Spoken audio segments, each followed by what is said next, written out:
On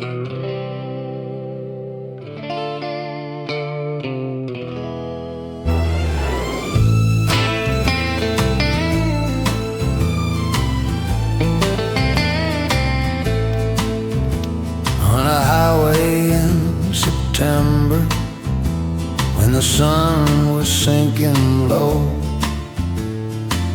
a silver car was racing where the California wild winds blow. He had a smile like broken sunlight and eyes that held a rain.